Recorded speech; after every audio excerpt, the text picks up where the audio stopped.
Bom dia a todos, paz seja convosco. Bem-vindos à nossa escola bíblica online.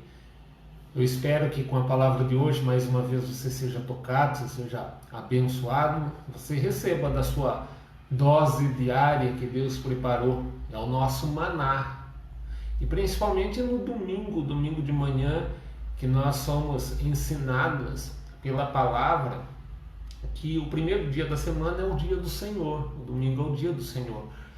E quão bom é quando nas primeiras horas, né? Embora essas não são as primeiras horas do dia, mas são as primeiras horas das nossas atividades para a grande maioria das pessoas. Então nós entregamos a Deus. A nossa escola bíblica já funciona como a nossa devocional a Deus, tá bem? Somos nós que recebemos, somos nós que somos investidos de entendimento da palavra, mas nós rendendo, cada um de nós rendendo o nosso entendimento, o nosso tempo a Deus, é a nossa devocional, é o nosso sacrifício diário, embora não é sacrifício algum, tá? É se colocar diante de Deus, mas Deus recebe como a nossa oferta de amor. Amém? Bom, vamos lá, hoje eu quero falar a respeito da sede que cada um de nós temos de Deus. Num dos cultos da semana eu falei da mulher samaritana, e eu falei a respeito de um ponto de vista, mas eu senti de apresentar um pouquinho mais, né, de falar a respeito de uma outra parte dessa história que cabe ainda mais a nós, que é a sede de Deus. E o texto que eu vou ler para iniciar está em João, capítulo 4. Acompanhem comigo, João, capítulo 4. 2 versículos, o 13 e o 14. Como sempre eu digo, a mensagem de hoje ela vai ser bem breve, bem rápida, mais profunda também. João capítulo 4, versículos 13 e 14. Neles está que Jesus respondeu: quem beber dessa água terá sede outra vez, mas quem beber da água que eu lhe der, nunca mais terá sede. Eu quero orar de início. Então, se você puder, feche seus olhos. Senhor, meu Deus e Pai, que a Tua palavra, ela adentre a nossa vida, ela toque o nosso entendimento, o nosso coração, que ela nos molde, ela nos modele de acordo com a Sua vontade. Que ela tenha capacidade, Senhor, inerente de transformar a nossa vida. Pedimos, cremos e esperamos no nome de Jesus. Amém. Então veja bem, Jesus está dizendo para aquela mulher samaritana que se alguém bebesse da água daquele poço, como muitos bebiam e ela também beberia, inclusive ele beberia, então essas pessoas elas teriam sede novamente. Ela era uma água que saciava a sede natural por um tempo, e passado um tempo a sede ela voltaria, dependendo de atividades físicas que se faz, a sede ela volta muito mais rápido. Só que ele está dizendo que a água que ele tinha para oferecer era uma água que uma vez alguém tomando nunca mais teria sede, ou seja, não se colocaria mais em condição de pedinte, de ficar buscando, aquele sentimento de estar sempre faltando algo, e eu vou falar um pouquinho a respeito disso hoje. Eu me lembro, para iniciar, uma vez, há vários anos atrás, e eu gosto muito de fazer esse tipo de analogia, trazer para situações do nosso cotidiano. Eu me lembro uma ocasião, isso faz um bom tempo, que a Coca-Cola, ela, dentre uma série de propagandas, ela lançou um slogan que dizia mais ou menos assim: essa sede é de Coca. Não sei se alguém lembra, acredito que não, né? Passou desapercebido para a grande maioria, mas preparando a mensagem eu me lembrei disso. A Coca-Cola ela havia lançado, isso faz muito tempo, um slogan: essa sede é de Coca. Diversas situações, e de quando em quando surgia essa frase. O interessante é que a maioria de nós sabemos que o refrigerante, né, no caso a Coca, tomar um refrigerante, ele não mata a sede. Esse pensamento de que um refrigerante ele sacia a sede, isso é frustrante, às vezes até ameniza na hora, mas em seguida a sede volta. E na maioria das vezes a sede ela volta ainda mais intensa, né? Eu não vou entrar em detalhes aqui o porquê, né, de açúcar e tudo mais, mas a sede ela volta, e ela volta numa maior intensidade. Então só mesmo uma boa dose, uma boa quantidade de água que serve para saciar a sede, tá certo? Sempre vai ser a água. Por que eu estou dizendo isso? Porque assim também muitas propagandas, vamos colocar assim, na nossa vida, elas são enganosas. Elas são feitas em nossa sociedade, né, sobre como acabar, por exemplo, com a sede interior, a sede espiritual. É comum nós vermos isso em diversas propagandas, na televisão, ou o mundo, né, ele vai espremendo para esse tipo de sensação de que algumas coisas terrenas, elas são oferecidas para saciar a sede espiritual, às vezes a sede da nossa alma. E isso é uma mentira. Então, na conversa com aquela mulher samaritana, Jesus ele oferece a verdadeira água que mataria essa sede.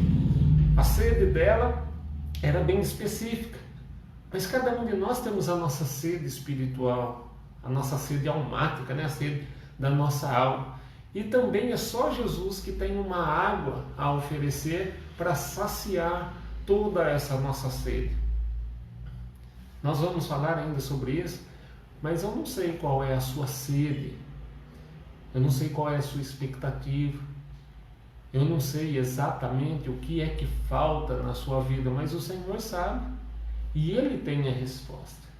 Então, a respeito de sede espiritual, é muito importante saber que existe essa sede, uma sede espiritual em todo ser humano. Todos nós possuímos sede espiritual. E essa sede, ela produz alguns sintomas, ela se apresenta de algumas formas que são bem peculiares. Às vezes é o desejo por algo, né, que é além do aqui e do agora. Eu acabei de falar sobre isso. Aquela pessoa que ela tem aquele sentimento que sempre está faltando algo na vida dela.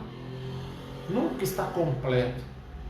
Às vezes ela faz algo, ela tem uma atitude, enfim, um comportamento que por um tempo parece que preenche, dá a ilusão de que preenche, mas logo volta aquele sentimento. Às vezes a pessoa faz uma viagem, ela se distrai muito nessa viagem, mas logo bate novamente aquele sentimento de que está faltando algo. Esse algo, ele é eterno, ele é além dessa vida, ele é transcendente, é uma sede pelo divino, é pela eternidade de Deus. E esse desejo pela eternidade, em Eclesiastes 3:11, diz que o próprio Deus, ele semeou em nós, ele plantou no nosso coração, no coração de cada um ele plantou essa sede pela eternidade. É uma partícula de Deus que vive em nós, uma partícula do seu Espírito, pelo sopro divino. Então mesmo aqueles que são ateus confessos, pelo menos se dizem ateus, céticos, eles também têm essa sede de Deus, porque neles também existe uma partícula de Deus, querendo eles ou não. Então nós sentimos essa sede, é como se fosse uma acusação que nós sofremos na nossa consciência, pois a lei de Deus, ela está gravada no nosso coração e ela se apresenta de tempo em tempo. Nós sentimos sede de Deus. Agora imagine aqueles que estão afastados de Deus, afastados por conta do pecado, por exemplo. Esses ainda mais sede de Deus eles sentem. Esses a vida pede ainda mais de Deus. Às vezes a pessoa não confessa com a boca, mas a vida dela, os sentimentos dela confessa essa sede de Deus, essa necessidade de Deus. Porque o homem foi criado para Deus, primeiramente para adorar a Deus, mas também para ter um relacionamento com Ele. E é por isso dessa sede. Então, se nós estivermos longe desse propósito para o qual nós somos criados, algo no nosso interior vai acusar que nós não estamos completos e vai requerer esse preenchimento. E é por isso dessa sede de Deus. E eu sei que alguns estão tendo esse sentimento já há muito tempo. Essa sensação de que está faltando algo, de que não está completo. Às vezes uma necessidade que nem é conhecida de fato, às vezes ela é amenizada, mas logo volta esse sentimento, me está faltando algo não está completo na minha vida. Eu tenho conforto, eu tenho a família, eu tenho isso, eu tenho aquilo, mas ainda está faltando algo. Esse algo é o preenchimento de Deus. Nenhuma outra coisa substitui a presença de Deus na nossa vida. Nenhuma outra coisa. Aquela mulher samaritana, ela tinha sede de Deus. Ela achava que ela podia, ou que ela poderia preencher essa necessidade com maridos. E assim ela ia trocando sucessivamente. E nenhum deles cabia naquela lacuna. E ela poderia estar até os dias de hoje fazendo trocas de marido. Que nenhum, por melhor que fosse, melhor pessoa que fosse, melhor companheiro que fosse, preencheria o vazio de Deus. Assim também é na sua vida, sem nenhum tipo de acusação. O vazio de Deus, ele não pode ser preenchido por um namoro, ele não pode ser preenchido por um vício, ele não pode ser preenchido por um esporte, não pode ser preenchido por uma viagem, não pode ser preenchido por amigos, por companhias, por baladas, enfim, por nada disso. O vazio de Deus só pode ser preenchido pela palavra, pela presença de Deus. Bom, se eu falei dessa sede que nós temos, então eu quero falar também sobre saciar essa sede. Então, assim como Jesus ele foi ao encontro daquela mulher samaritana, no texto que nós lemos, no contexto dele, e ofereceu essa água viva para ela. Jesus ele também vem ao nosso encontro. Ele explica aquilo que nós não entendemos. E ele explica através do Espírito Santo. Quando você lê João 14, você entende isso. Principalmente o versículo 26. Eu não vou ficar fazendo leitura aqui para não delongar o vídeo. Mas depois leia com calma João 14, 26. Jesus se revelando através do Espírito Santo. E aí nós passamos a ter consciência dos nossos pecados, ou seja, daquilo que nos afasta de Deus. Nós percebemos que o nosso coração ele foi endurecido, cauterizado, quebrantado. Ou melhor, que precisa ser quebrantado. E ele é quebrantado. Isso é dito lá em João 16, 9. Que uma vez que eu me rendo diante do Senhor, o meu coração ele é quebrantado, aquela casca ela é arrancada. E após Deus vir ao nosso encontro, nós precisamos responder a esse chamado e pedir a Ele essa água da vida, essa água viva. Nós precisamos reconhecer diante dele que nós temos essa necessidade. E aí então nós bebemos dessa água para nunca mais termos sede das coisas mencionadas anteriormente. Quando eu me rendo diante do Senhor Jesus, algumas coisas elas acontecem. Primeiro que em João 11 diz que a minha sede pela eternidade ela é saciada. Aí a sede que é causada pela acusação da nossa consciência e às vezes até pelo diabo ela também é saciada. Ele já não tem mais acesso para nos acusar. Nós já não ficamos mais manietados diante dele. E com isso a sede, por conta do afastamento de Deus, ela é saciada. Ou seja, nós somos completos. Nós recebemos um investimento de preenchimento. Agora, pare e pense nisso para matar a sua sede. Quando o salmista, lá no Salmo 42, ele diz que a alma dele ansiava, tinha sede por Deus. Ele nos representava, porque ele tinha consciência de que só o Senhor podia saciar essa sua sede. É essa consciência que nós precisamos cultivar, é esse desejo que nós temos que ter. Mesmo aqueles que já beberam dessa água da vida em certa ocasião, mas depois se afastaram de Deus, se desvirtuaram no meio do caminho. Preste atenção, se você tem alguns desses sintomas que eu falei agora há pouco, sabe, aquele sentimento de que falta algo na sua vida, aquele sentimento de que não está completo, que a alegria ela não é plena, que a paz ela não é plena. Esse sintoma é de sede de Deus. Então precisa se buscar esse preenchimento, indo ao encontro dele, pedindo dessa água, reconhecendo diante de Deus essa necessidade, para que ele possa também te preencher no nome de Jesus. Feche seus olhos.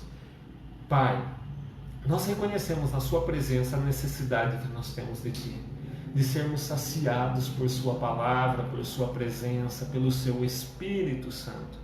Então visite cada um desses seus filhos, servos nessa manhã, dando ao Senhor o preenchimento naquilo que é necessário. Alguns têm sede, Senhor, de paz, sede de justiça. As sedes elas se manifestam das mais variadas formas, mas o Senhor pode saciar, e assim nós confiamos, ó Deus, no nome de Jesus. No nome de Jesus. Antes de encerrar, eu já havia dito no culto anterior, eu quero reforçar, né? Até essa última semana, as atividades religiosas elas haviam sido liberadas na cidade, tá? De forma assim provisória, até sair decretos definitivos, né? Havia sido liberadas as atividades religiosas e algumas outras atividades, né, que não cabe aqui, não é do nosso interesse, pelo menos por momento. Mas esse decreto municipal, essa liberação municipal, ela foi, como eu posso dizer, ela foi cassada, né? Ela foi derrubada pelo Ministério Público. Então o Ministério Público entendeu que não especificamente por conta da cidade, dos casos da cidade, mas por conta da região, então há um risco grande de contaminação ainda, e por isso, melhor esse recuo. Então o culto que nós teríamos hoje, que seria presencial, seria, né, na casa de Deus, seria na igreja, então ele não poderá ser mais, tá? Estamos debaixo de autoridade, inclusive autoridades terrenas, tá? E eu acato essas autoridades. Então a nossa atividade à noite, ela também será online, ela será através de lives, ok? O que eu sempre digo é que tome muito cuidado, tá? Porque o fato de não podermos estar na casa de Deus, para alguns tem sido uma isca perigosa. As pessoas elas têm se distraído com outras coisas. Já não é o ideal, né, esse tipo de atividade. Nós assim fazemos para não ficarmos sem atividade alguma. Então essa é uma maneira, né, de nós estarmos ligados à palavra de Deus. Só que eu não posso ignorar.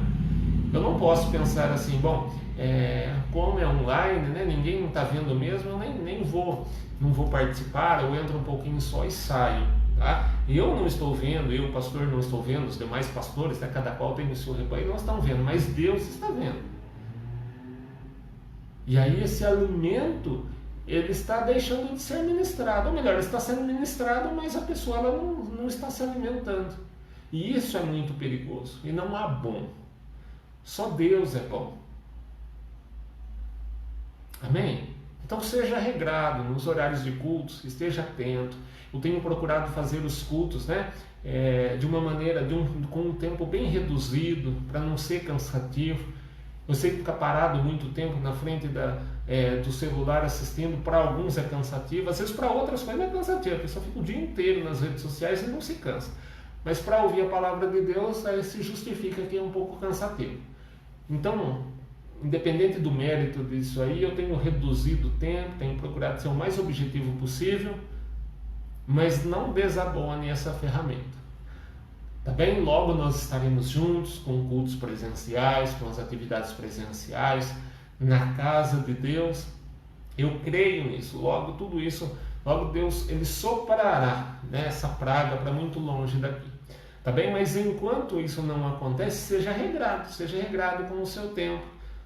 Seja fiel a Deus em tudo, inclusive no seu tempo. Amém?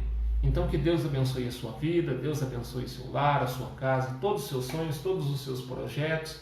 Eu coloco agora diante do Senhor, em nome de Jesus. Fique na bênção, fique na paz. Então até a noite, às 19h30, com mais um culto online.